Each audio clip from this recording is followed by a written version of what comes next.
快閃拆解經濟嘅時間啦，今日有我渾水喺度嘅，喺我身邊咧有90後投資經理阿賢，阿賢你好。Hello，大家好。一開始當然係要多啲 comment like shares 同埋撳一撳訂閱嘅鐘仔啦。咁我哋今日咧都係會有一個帶貨嘅 section 嘅，首先就交俾阿賢咧去同我哋節目帶一帶貨先。嗱，如果你想了解一啲黑幕金融真相嘅內幕咧，你就可以訂閱渾水個 Patreon 啦。佢都好努力咧經營當中，咁啊非常多一啲黑幕啊資料咧入邊就梳理咗、梳排咗咧，就俾大家咧去到欣賞。咁特別我哋之前啦詳細分析咗呢個葉國華、岑旭輝同埋馮智政呢個系統集團咧，究竟喺香港或者外地咧係點樣運作？咁入邊咧都有非常詳盡嘅一啲嘅資料。咁另外咧，如果你係對投資股票有興趣的話咧，可以訂閱渾水喺 Fortune Insight Prime 嘅一個嘅專欄。咁入邊有個倉位咧，近期咧表現就非常之不錯，咁啊跑贏大市咧已經係不在話下，咁啊跑好多嗰隻。咁如果你有興趣的話咧，都可以去參詳了解下。咁個連結咧就擺咗喺下邊 content 或者喺個 description 嗰度。咁之後啦，如果你係對於一啲嘅稅務安排啊，或者年金嘅設置咧，其實有啲興趣的話咧，就可以聯絡渾水嘅好朋友、好兄弟 Brian。咁啊聯絡方法咧，亦都係擺咗喺下邊咧描述欄嗰度，咁係一張 Google Form 嚟嘅。咁你填咗一啲嘅基本資料咧，就會有咧專人去到聯絡你噶啦。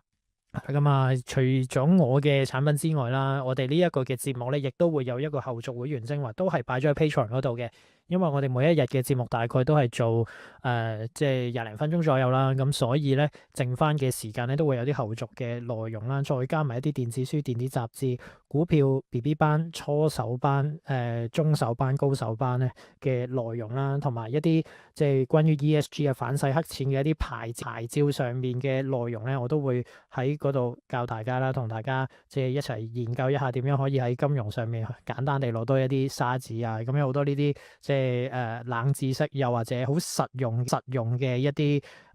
對於你嘅事業有幫助嘅內容咧，都會擺咗喺 Patreon 嗰度講多啲啦。咁我嘅 Fortune Insight Prime 咧就會講多啲咧，真係投資硬知識嘅，或者係策略部署上面等等嘅內容啦。咁所以兩個嘅 product 都係會有一個嘅分工咁樣嘅。咁如果你想喺而家呢一個叫做比較波動嘅市況咧，咁就有一個專人可以幫你跟好你嘅投資嘅話，咁阿賢咧下低都係會有一張嘅 Google Form 俾你嘅。咁嗰張 Google Form 同 Brian 嘅嗰張 Google Form 都係一樣啦，就係無論你同佢有冇合作都好，只要你留低你嘅聯絡方法，咁喺見面嘅時候咧，亦都係會即係送翻一本書同埋一啲禮物俾你啦。咁阿賢嘅即係 AUM 亦都越做越好啦。咁啊最近咧，佢亦都喺呢一個 Fortune Insight Prime 嗰度寫專欄啦。咁如果你想了解多啲一個出色嘅基金經理點樣可以分析成個大市嘅話咧，亦都可以訂閱佢嘅即係 Fortune Insight Prime 嘅專欄啦。咁啊除咗呢兩樣嘢之外，咁我同佢嘅一啲課程，譬如耶魯金融嘅一啲讀書課程啊，咁亦都係上咗線嘅啦。咁仲有好多電子書、電子雜誌啦。咁我嘅一啲內容咧都已經係擺晒喺上面啦。咁啊，大家記住去多多訂閱，留意支持啦。好，我哋今日咧就講下呢一個倫敦間諜案啦。咁倫敦間諜案咧，而家係出現咗一個好尷尬嘅場景嘅，就係我都有 share 咗一啲新聞俾阿賢去睇一睇啦。咁啊，基本上咧香港嘅主流傳媒咧係完全冇 cover 到嘅。咁啊，譬如TVB 啦、有線新聞啦、Now 新聞啦、RTHK 啦、商業電台咧呢一啲嘅主流電子傳媒完全係零報導嘅。咁我亦都見到咧，係有訪問到一位前浸大嘅新聞學系助理教授杜耀明啦，佢都話啦，喂，呢一啲咁樣嘅唔報導嘅方法或者冷處理咧，其實係可能咧令到即係港府同埋國安形象係受損嘅，因為咧都反映住咧，即係呢啲間諜行動係好唔專業啦，等等。咁但係 anyway 啦，呢一個都係嗰一位杜耀明學者嘅講法啦。咁我哋就冇價值判斷嘅。咁但係都有一個信念啦。咁既然都係公開資料、法庭嘅資料啦，咁主流傳媒唔報嘅話，我哋就唯有 keep 住去講，keep 住去話俾大家聽咧，就係英國係好多鬼嘅。英國係好多間諜嘅，咁喺幾個月之前，我哋都已經成功係捉咗一隻出嚟啦。咁嗰一隻就自投羅網啦，佢要 sell 呢一個立法會選舉，咁跟住結果佢成個家世淵源啦，佢嘅後面嘅人啦，即係岑昱輝同埋馮智政啦，咁我哋亦都重新幫大家做咗一個清算啦。鬼咧就唔會係喺香港嘅，因為香港咧我哋已經係面對住呢一個最前線啊，即係共產黨嘅最前線，亦都係面對住呢一個嘅國安無孔不入嘅呢個狀態。我哋唔需要有鬼嘅，因為我哋行出街咧就已經見到咧啊，而家又準備有好多嘅 camera 係影住我哋啦，又裝多咗天眼啦等等啦，我哋已經係無所遁形㗎啦。咁調翻轉真正嘅鬼咧，就係喺一啲白區嘅地方，就係喺英國。咁而譬如即係網台啦，香港冇格仔都話啦，佢哋係做過好多次嘅線下活動啦。咁馮智政係出席咗90%啦，佢喺示威嘅現場佢唔會參與啦，但係佢係會影嘢啦，亦都會做一啲報告上面嘅工作啦。咁呢一啲都已經話俾人聽，就係其實倫敦咧就的而且確係好多呢啲嘅間諜事件啦。咁當然啦，我唔係站喺任何嘅立場去講呢一樣嘢啦，我係陳述翻個事實就係倫敦的而且確係有間諜啦，而間諜亦都係喺港人嘅圈子係好活躍啦，越嚟越活躍啦，亦都係喺大家嘅身邊嗰度啦。咁我哋不如就即係一連幾集去講一講呢一個倫敦間諜案啦。即係第一就係我覺得係有公共性嘅。第二，冇人報，我哋就可以咧搶多少少咧呢一個關注啦。第三就係香港人係要知嘅。第四就係我哋亦都唔需要諗其他話題啊嘛。咁我哋就先由咧一啲 background 嘅資料開始講起啦。咁啊，倫敦間諜案咧就都已經發生咗一段時間啦。咁就早幾日咧已經係控方開案咧就有一個嘅陳詞啦。咁亦都係披露咗咧魏志良。咁佢就係滲透咗在英港人嘅群組咧，係收集呢一個嘅情報啦。咁被告咧，除咗魏志良之外咧，亦都有袁松標啦。咁呢兩個咧就係即係而家喺倫敦開審緊嘅兩個被告咁樣啦。咁啊最近咧媒體都有訪問翻，唔係訪問啦，即係記者會有問翻特區政府啦。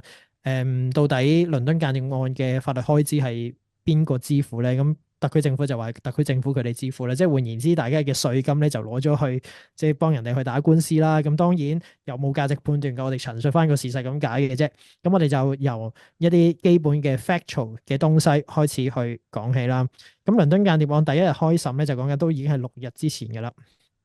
咁就香港駐倫敦經貿間諜案咧，就係喺12名嘅陪審團直下咧就正式喺第一日開審啦。咁佢同香港嘅即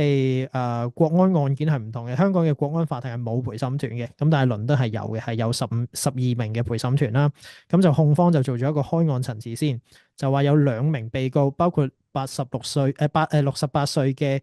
袁松標啦，同埋38歲嘅魏志良啦，佢哋就係喺2023年到2024年期間咧，喺英國境內監視同埋搜集流亡港人同埋民主派人士嘅資料，而且咧係同香港警方相關背景人士就保持聯繫啦。咁2名被告咧都係否認呢一個嘅控罪嘅。咁就前港警咧就擔任呢一個控方嘅專家證人，係控方專家證人就揾咗前警員啦，香港警員咧去做啦。咁啊，控方就表示啦，案件嘅其中一個重要證據之一咧，就係前香港警察 Martin Pulbright 嘅專家證供啦。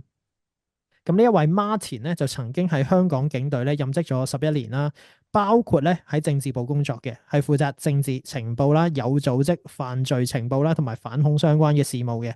喺2020年嘅時候咧，Martin 咧就以研究同埋顧問嘅身份工作啦。咁佢亦都喺 Key University 嘅警務學術合作計劃入面咧，就做呢一個研究員。佢亦都係撰寫咗多一篇嘅研究啦，去探討中國統戰部啦，同埋中國喺海外進行執法活動嘅情況啦。控方咧就指佢嘅證供咧係會協助陪審團咧去理解香港同埋中國咧點樣喺海外咧搜集情報同埋一啲相關嘅背景啊。即係呢一位嘅研究員嘅即係報告咧，我都有啲興趣睇，咁可能可以用 AI 去睇一睇啦。咁亦都可以變成咗一個內容啦。咁啦，首先咧，我哋亦都睇一睇啦。控方咧喺開案陳詞咧就指出咗啦，魏志良就滲透咗一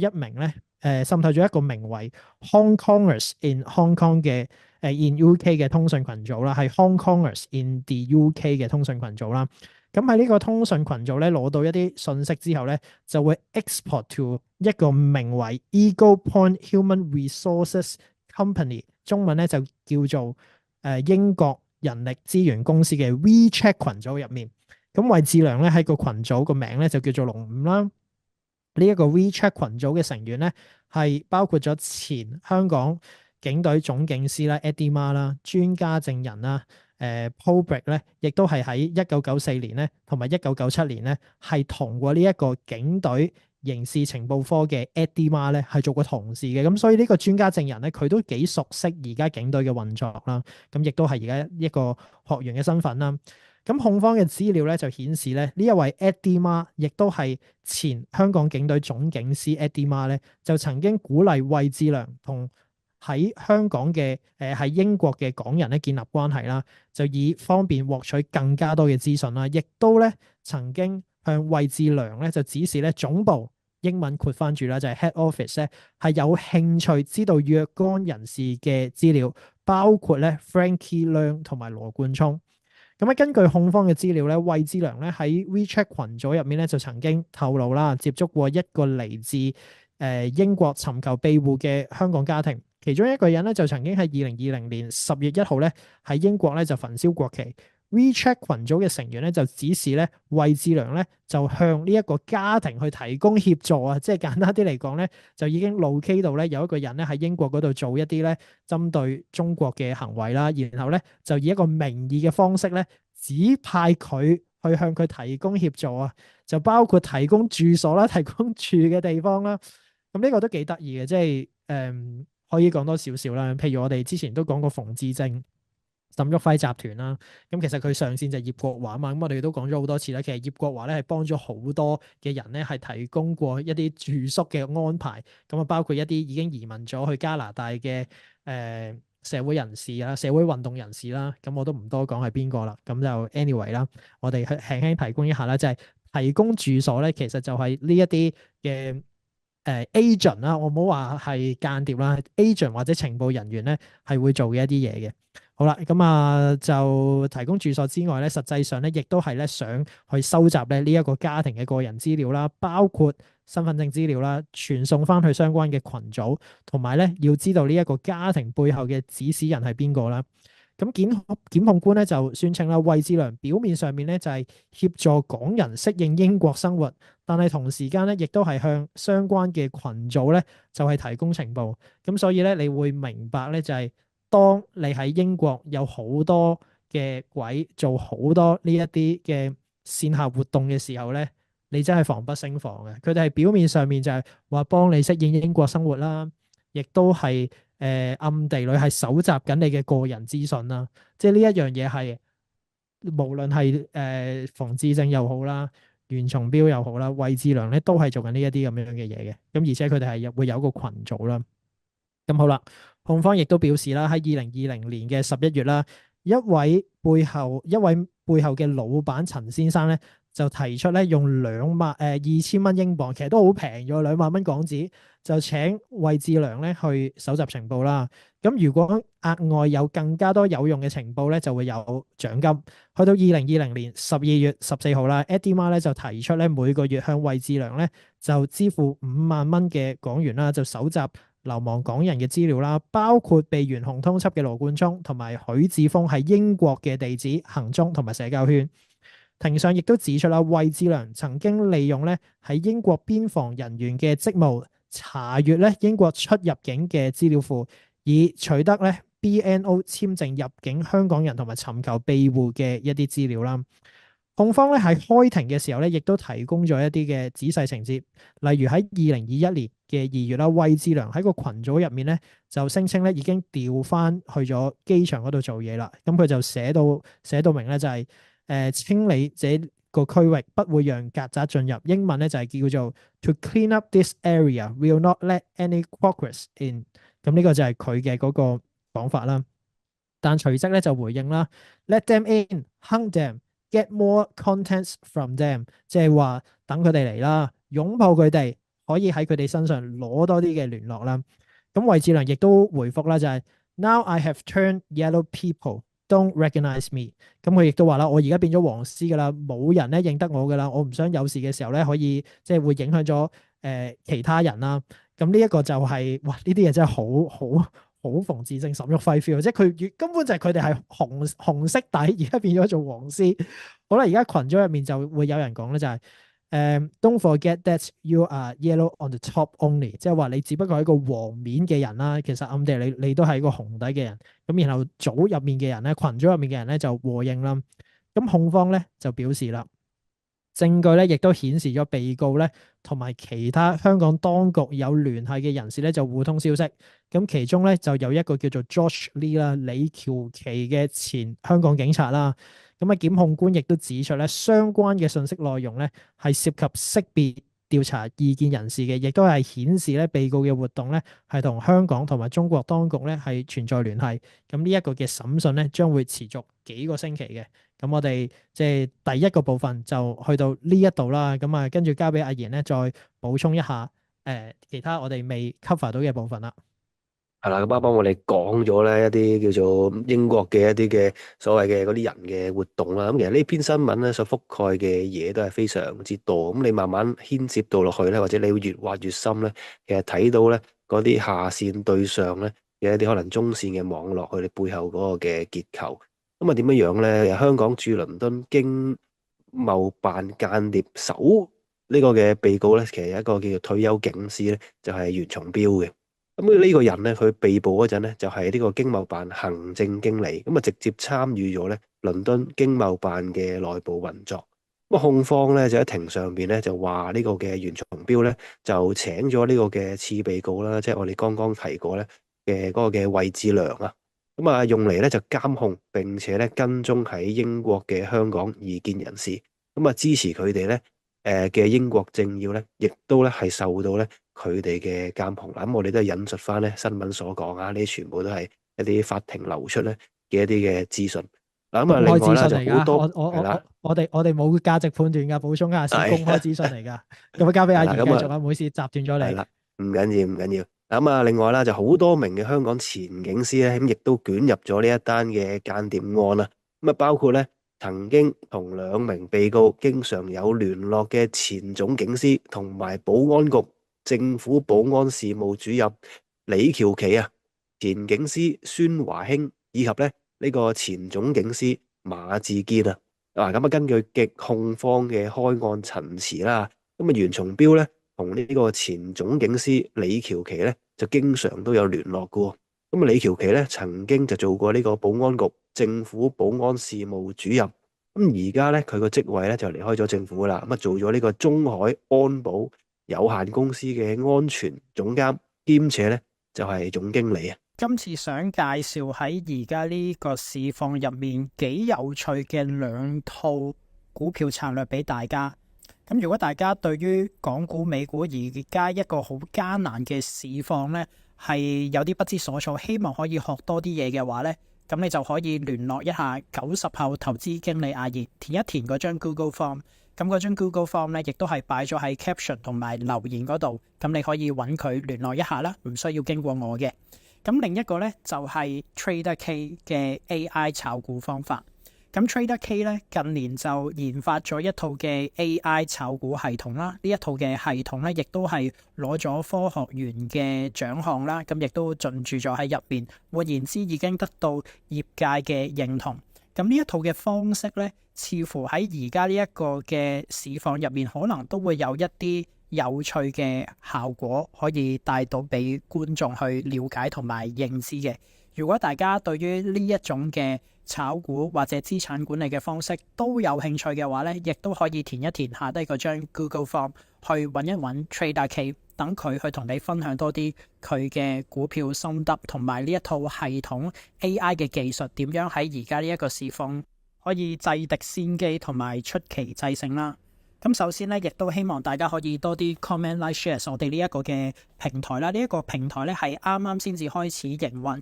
亦都好希望可以得到大家嘅支持。最緊要就係撳一撳訂閱嘅鐘仔，呢一樣嘢係非常之緊要。咁如果平時中意睇開我嘅片嘅，咁啊亦都多啲去睇，多啲去 loop。最緊要就睇晒成條片啦，咁我就無言感激啦。除此之外咧，我哋亦都有一個 YouTube 80蚊嘅會員計劃啦。呢一個80蚊嘅會員計劃係會解答晒大家所有嘅問題，所以 feel free 去問。我哋每一個禮拜咧都會有一個專有環節去解答大家嘅問題嘅。你問我哋幾多條問題，我哋都係會解答嘅。你問我哋100條，我哋亦都係會解答翻100條，所以係非常之抵。除此之外咧，我哋亦都有一個 PayMe Code 就放咗喺影片嘅左上角。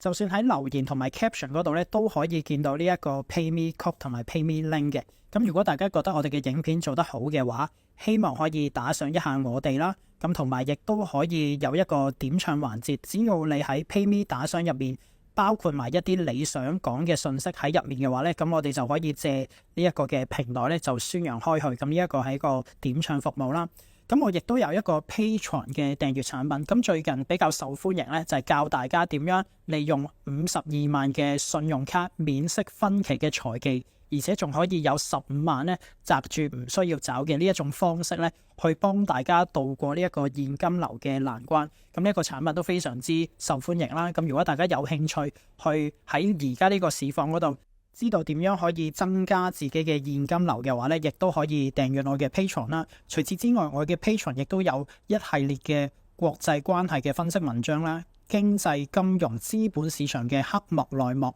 咁亦都係有好多嘅 podcast 啦、影片啦，同埋我每個禮拜都會有一個爆黑幕嘅特備專有環節，仲有文章同埋有 ebook、e-magazine 咧，係俾大家咧去了解一下呢一個世界發生啲乜嘢事嘅。咁 Patreon 之外咧，我亦都有一個 Fortune Insight Prime 嘅訂閱產品啦。如果你想了解多啲金融上市公司方面嘅分析或者財技上面嘅知識嘅話咧，就可以訂閱我呢一個產品，亦都可以睇到咧最近我嘅股票上面或者加密貨幣上面有啲乜嘢嘢嘅部署啦。咁同埋我自己亦都出咗7本書啦。如果你對我7本書都有興趣嘅話咧，亦都可以 PM 我，又或者咧係去翻我嘅一個賣書嘅網站嗰度咧，去多多支持。